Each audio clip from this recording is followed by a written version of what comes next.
रेखा के पिता दिल्ली में किसी तरह अपने और अपने परिवार का पेट पाल रहे थे। पर एक दिन अरे रमेश, तुम्हारी बेटी के तो समझो भाग्य ही खुल गए। वकील लड़के का रिश्ता आया है। अरे वाह, कब करना चाहते हैं शादी? वो लोग तो जल्द से जल्द ही करेंगे। बाकी शाम को मैंने रेखा को देखने के लिए बुला लिया है। तेरा घर छोटा है तो तुम लोग मेरे घर ही आ जाना। राकेश और उसकी बीवी सारी तैयारी के साथ रोहित और रेखा की शादी कर देते हैं। लेकिन अगले ही दिन देखो रेखा, शादी भले ही हो गई है, लेकिन तुम ये मत सोचना कि मैं किसी जोरू के गुलाम टाइप रहूंगा। रेखा को रोहित की बात अजीब लगती है। मैं ये तो सोच भी नहीं सकती और ना ही चाहती हूँ, लेकिन शादी के अगले ही दिन इस तरह की बात की उम्मीद भी नहीं थी। रोहित रेखा के मुंह से ये बात सुनकर गुस्सा हो जाता है। अरे, काफी जबान भी चला लेती हो।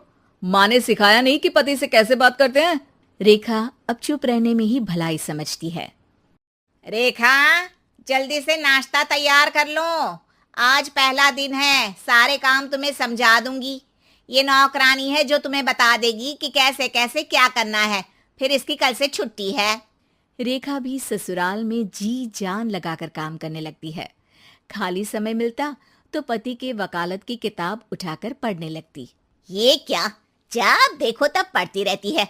अच्छा सुन, कल पिता के घर से 20,000 रुपये लेकर आना। मेरे छोटे बेटे की फीस भरनी है। लेकिन पापा क्यों भरेंगे उसकी फीस?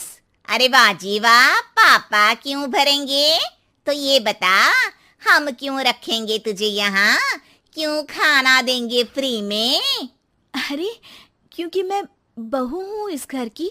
तभी वहाँ रोहित आ जाता है। अरे वाह, बड़ी जबान चला रही हो। चुपचाप माँ जो कह रही है वैसा कर, वरना सामान उठा और जा अपनी झोपड़ी में। बेचारी रेखा क्या करती, पिता के घर जाती है, उनको सारा हाल बताती है। पिता भी जैसे तैसे पैसों का इंतजाम कर बेटी को ससुराल के लिए विदा करते हैं। देखा, अब कहाँ से आए पैसे? अरे बहुत माल है तुम लोगों के पास, बस सीधी उंगली से निकालते नहीं। नहीं नहीं माँ, पापा ने अपनी मोटरसाइकिल बेचकर पैसों का इंतजाम किया है। पता नहीं अब वो ऑफिस कैसे जाएंगे। अरे वाह भाई, ये भी हम सोचे। खैर, जैसे तैसे दिन बीतते हैं। रेखा जहाँ एक प्यारे से बेटे की माँ बनती है, तो वहीं उसका वकालत की किताब में ज्ञान और गहराता जाता है। हे भगवान, बुरे फंसे। ये केस तो लगता है कि मैं हार ही जाऊंगा। देखिए, मैंने आपकी इस केस की फाइल पढ़ी थी। इस केस को जीतना बहुत ही आसान है। वाह भाई वाह, यहाँ वकालत की डिग्री लेकर भी मैं समझ नहीं पा रहा हूँ, और तुमने रोटी बनाते बनाते ही केस समझ लिया। अरे जाओ जाओ, जाकर मुन्ने को संभालो। केस मैं संभालूंगा। ए लड़की सुन, जाकर अपने बाप के यहाँ से 3 लाख लेकर आ। पूरा घर फिर से बनाना है। छोटे की शादी करूंगी तो छोटी बहू को कहाँ रखूंगी? पूरा घर तो तूने घेर रखा है। ऐसा मत बोलिए माँ जी, पापा इतना पैसा कहाँ से लाएंगे? अब तो वो रिटायर भी हो गए हैं। हाँ, तभी तो बोल रही हूँ, रिटायरमेंट के पैसे तो मिले होंगे ना। लेकिन वो अगर आपको दे देंगे तो बुढ़ापा कैसे काटेंगे? रोहित रेखा की बात सुनकर गुस्सा हो जाता है।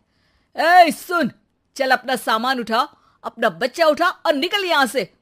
रेखा के लाख आग्रह के बाद भी रोहित और उसकी सास उसे घर में नहीं रखते। पापा, मैं तलाक चाहती हूँ। बेटा, मेरे पास वकील के पैसे नहीं है। पापा, आप मुझे वकालत करवा दीजिए, अपना केस मैं खुद लड़ूंगी। इस बार रेखा के पिता भी उसे ससुराल ना भेजकर रिटायरमेंट के पैसों से वकालत करवाते हैं। और फिर एक दिन कोर्ट के बाहर, रोहित, आज तुम अपना ही केस हार गए, वो भी उस लड़की से जिसकी तुमने कभी कदर ही नहीं की। रेखा, मुझे माफ कर दो। मैं इतनी बड़ी अमाउंट कहाँ से लाऊंगा? मैं हर महीने पैसे नहीं दे सकता तुमको। पैसे वहीं से लाना जहाँ से तुम मेरे पापा को लाने के लिए मजबूर करते थे। एक पिता अपनी बेटी की शादी उसकी खुशहाली के लिए करता है, ना कि सारी जिंदगी कर्जदार बनने के लिए। अरे, मेरे ही बेटे की किताब पढ़ पढ़ कर ज्ञान बांट रही हो? वकालत की किताब तो ससुराल में ही पड़ी थी ना। बिल्कुल, यहाँ मेरी गलती रही। जिस पैसे से मैंने इसकी शादी की थी, मुझे वो पैसे पहले इसकी पढ़ाई में लगाना चाहिए था। और आज रेखा एक जानी मानी वकील के रूप में काम कर रही है।